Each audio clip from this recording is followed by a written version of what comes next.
morte por asfixia de um adolescente de 13 anos no litoral paulista acendeu um alerta aos pais sobre os perigos das brincadeiras pela internet.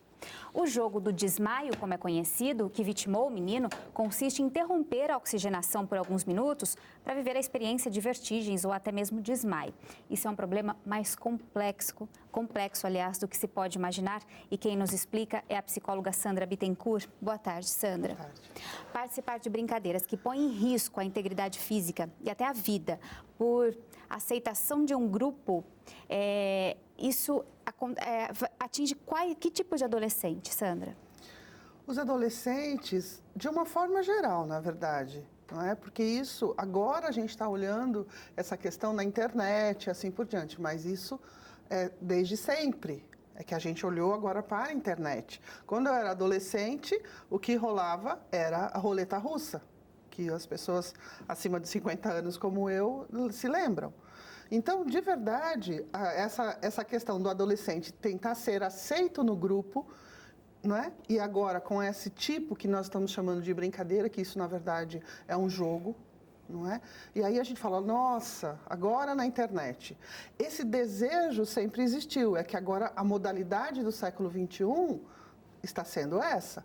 Mas a grande questão não são as brincadeiras e os jogos. Na verdade, ele se expõe a isso, o adolescente que fica horas e horas e horas na internet, que isso vem sendo alertado já há bastante tempo.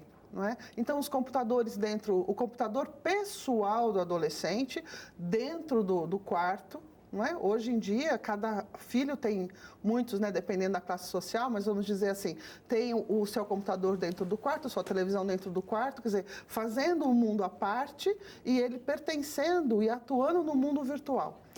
Tudo isso leva a um tipo de comportamento que, quando acontece como aconteceu agora, e aparece na mídia com esse destaque, o que acontece? Todos nós nos assustamos, mas a questão é muito mais profunda, que está na base do relacionamento humano. Esse desejo de ser aceito em um grupo atinge todos nós nessa faixa na adolescência, nessa época da vida? Não, atinge a todos nós em todas as faixas. A vida inteira, então? A vida inteira. O desejo, a necessidade, é mais do que o desejo.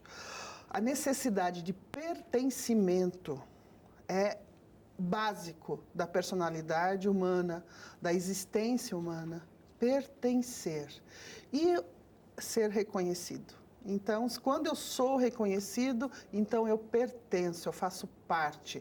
Agora, a questão muito forte é, que necessidade é essa de pertencer a um grupo externo? É claro que ela é movida profundamente pela não compreensão profunda do pertencimento no primeiro grupo a qual eu estou. Qual é o primeiro grupo? Todos nós sabemos que é a família.